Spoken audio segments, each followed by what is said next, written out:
What's the difference between a rebuild, a long block, or a repowered boat?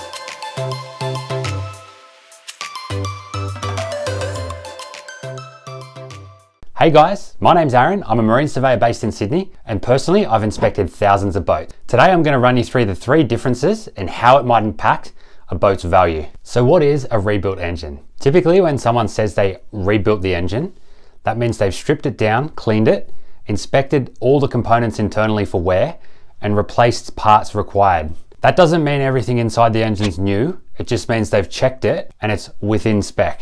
Rebuilding an engine is a very specialized process, and most marine mechanics will outsource to an engine builder so that they can streamline the process and speed it up. It takes a lot of specialized equipment if you need to fix certain internal components, such as boring the cylinders out, changing the cylinder liners, and things like that.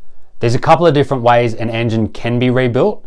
So if the boat's really big, sometimes the engine has to be rebuilt in situ, which means they don't take the engine out, they strip it down and they take all the parts out. This is usually the case on a big diesel with removable piston liners where you can do it all in the boat. This is a very arduous process, and if there's access to take the engine out, it's always going to be preferred to take that engine out and send it away to an engine builder. In other cases, on smaller boats like Mercruisers and Volvos, typically you'll just pull the engine out, strip all the components, send it away to an engine builder, and then once it comes back, you put it all back together and put it back in the boat. Rebuilding an engine typically takes longer than fitting a long block or completing a repower. So if you're considering doing a rebuild as opposed to a long block or a repower, what are the questions you should ask beforehand? The first thing you'd want to have an understanding of is, how common is my engine, and will I be able to get the parts that I need to get it rebuilt in a timely manner? I've seen so many scenarios where people pluck the engines out, send them away to get rebuilt, and then 6 to 12 months later, they're still waiting and they've got a boat without an engine. If that's the case, you really need to factor in the lay days on the slip, if you're gonna have to put the boat back in the water and bung it up, and all the other downtime associated with that. If it's a commercial operation, it's almost gonna be a no-brainer not to rebuild it and to put a long block or repower it. The next question you wanna ask before you jump into a rebuild is, are there other components that need to get repaired or replaced whilst the engine's out? I've seen plenty of circumstances where the engine's been rebuilt and repaired, and then it gets put back in, but there's still a broken gearbox, or you've got rot in the stringers, or the transom's rotten, and as a result, that engine gets plucked out again, and you're paying twice. The last thing to consider before you go jumping into a rebuild is the cost of labor, and if it's going to be more efficient to fit a brand new engine, as in a repower.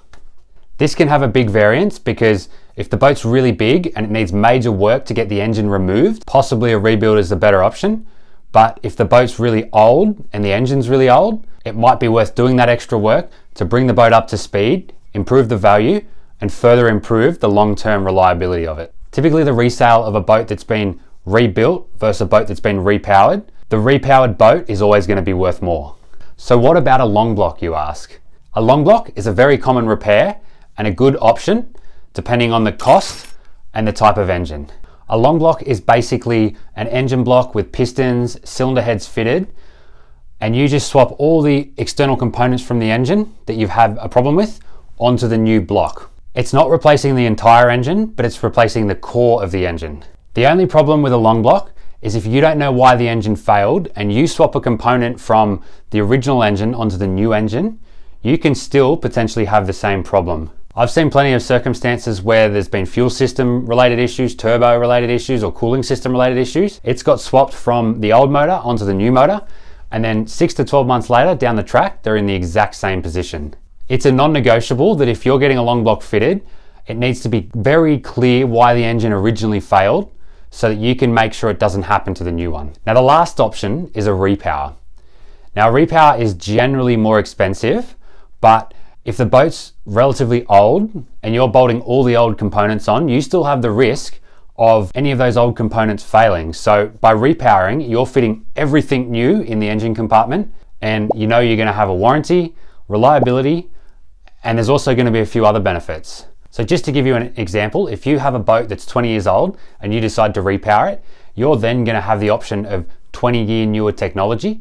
So typically you're going to have a lighter engine, maybe a higher horsepower, and definitely a lot better fuel economy. On the other side of that, you've got to consider the size of the engine and if it's going to fit in your engine compartment, what other components you're going to have to change, because if you're putting an engine with more horsepower, it's going to have higher fuel requirements, it's going to have bigger exhaust requirements.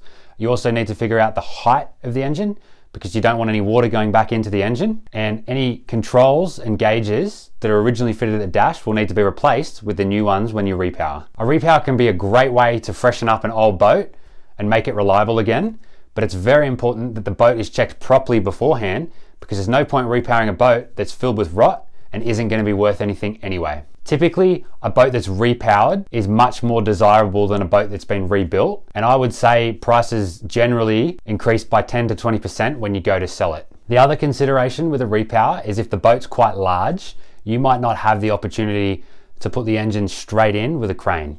Sometimes the boat is built around the engine, and the bigger the boat, the more likely that is. If you go to repower one of these boats, I've seen cases where you've got to cut the side of the hull out, put the engine in and out, and then repair the whole side of the hull. Another consideration for the repower is if you've only got a problem with one of the engines. Let's say you got a boat with 2 engines and one of them's failed.